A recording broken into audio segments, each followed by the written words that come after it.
Luxury गाड़ियों का काफिला, एक से एक ब्रांडेड कारें और सभी पर पुलिस विभाग की प्लेट के साथ लाल और नीली बत्ती। ठाट में कोई कमी नहीं है। आप 1% भी शक नहीं कर सकते कि यहाँ कुछ गड़बड़ है। अरे आम जनता तो यही समझेगी कि कोई बड़े अधिकारी सड़क से गुजर रहे हैं, मगर ठहरिए, जो चीज जैसी दिखती है जरूरी नहीं वैसी ही हो। जी हाँ, आपने सड़कों पर अक्सर पुलिस सुरक्षा के बीच लाल नीली बत्तियों वाली सरकारी गाड़ियां सर पर दौड़ते हुए देखी होंगी। लेकिन सोचिए, अगर ये पूरा तामझाम किसी फर्जी अफसर का हो तो। राजधानी लखनऊ में पुलिस ने ऐसे ही एक फर्जी आईएएस अधिकारी को दबोचा है, जिसने पूरे सिस्टम को अपने झूठे रौब और दबदबे से महीनों तक गुमराह करके रखा। बताया जा रहा है कि सुबह के समय कारगिल शहीद पार्क के पास लखनऊ की वजीरगंज पुलिस चेकिंग कर रही थी। एक काले रंग की लग्जरी कार जैसे ही रुकी, उसमें बैठा युवक खुद को आईएएस बताकर रौब झाड़ने लगा। उसने पुलिस को धमकाया कि वो मुख्यमंत्री तक शिकायत कर सकता है, लेकिन वजीरगंज पुलिस को उसकी हरकतों पर शक हुआ। पूछताछ गहराई से हुई तो उसका नकली चेहरा सामने आ गया। यहाँ फर्जी आईएएस का नाम सौरभ त्रिपाठी निकला, जो गौतम बुद्ध नगर का रहने वाला है। पुलिस को पता चला कि सौरभ के पास डिफेंडर, फॉर्च्यूनर और मर्सिडीज जैसी लग्जरी गाड़ियां थी। वो ड्राइवर और नीली बत्ती के साथ इन गाड़ियों का इस्तेमाल करता था ताकि लोग उसे असली अफसर माने। पुलिस ने जब तलाशी ली तो गाड़ियों से फर्जी दस्तावेज, नकली सरकारी पास और वीआईपी प्रोटोकॉल से जुड़े कई सामान बरामद हुए। कल थाना वजीरगंज क्षेत्र में एक व्यक्ति जो घूमते हुए थाना पुलिस को मिले थे, उसके बाद जब उसकी बातचीत और उसकी पूछताछ हुई तो ये पता चला कि ये फर्जी अपने आप को आईएएस अधिकारी बताकर जो है वो भ्रमण कर रहे थे।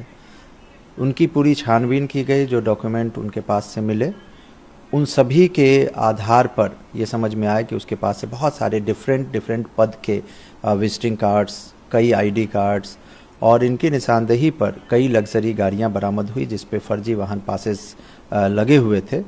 और इसके जो सोशल मीडिया प्रोफाइल्स है, उसको एनालिसिस करने पे पता चला कि अपने आप को कहीं स्पेशल सेक्रेटरी, कहीं डायरेक्टर आईटी और इस प्रकार के विभिन्न पदों का जो है वो अपने आप को दिखाते हुए बहुत सारे कार्यालयों में जाना, भ्रमण करना और इसका मिसयूज़ करना पाया गया है।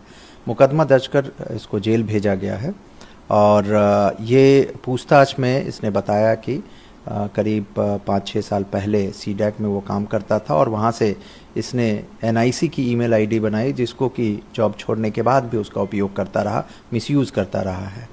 कई फर्जी डॉक्यूमेंट्स इसने जनरेट किए हैं। तो इन सभी चीज़ों की छानबीन चल रही है। साइबर की टीम इसके पास से मिले लैपटॉप और मोबाइल फ़ोन की छानबीन करेंगी और जो भी एविडेंस निकल कर आएंगे उसके आधार पर आगे की कार्रवाई भी हम लोग करेंगे।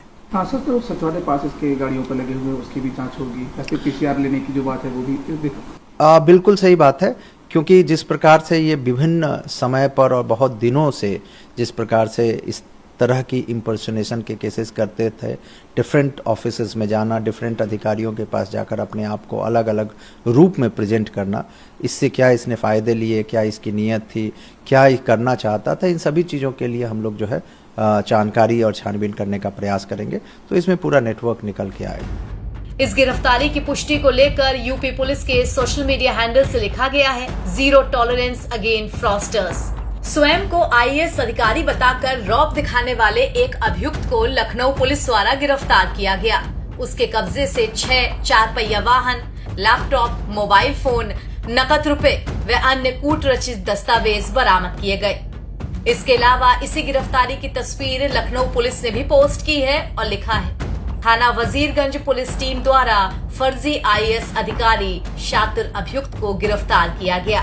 कब्जे से 6 अदद 4 पहिया वाहन, लैपटॉप और अन्य कूट रचित फर्जी दस्तावेज बरामद। यहाँ बता दें कि फर्जी आईएएस अफसर सौरभ त्रिपाठी की जांच में खुलासा हुआ है कि वो कई बार सरकार के कार्यक्रमों में आईएएस बनकर शामिल होता था। कई विभागों की बैठकों में भी अधिकारी बनकर पहुंचता था, अफसरों पर दबाव डालता था और फैसलों को प्रभावित करने की कोशिश करता था। कई बार अधिकारियों ने उसकी हरकतों पर शक भी जताया, लेकिन उसके दिखावे और दबंगई के आगे चुप हो गए। पूछताछ में सौरभ ने पुलिस को बताया है कि उसने कंप्यूटर साइंस से बीटेक किया है, इसके बाद उसने एक एनजीओ बनाई जिसके नाम पर कई बड़े अधिकारियों और नेताओं से मुलाकात की। धीरे धीरे उसने खुद को आईएएस अफसर के तौर पर पेश करना शुरू किया और सिस्टम की कमजोरियों का फायदा उठाकर रौब जमाने लगा। नवभारत टाइम्स की रिपोर्ट।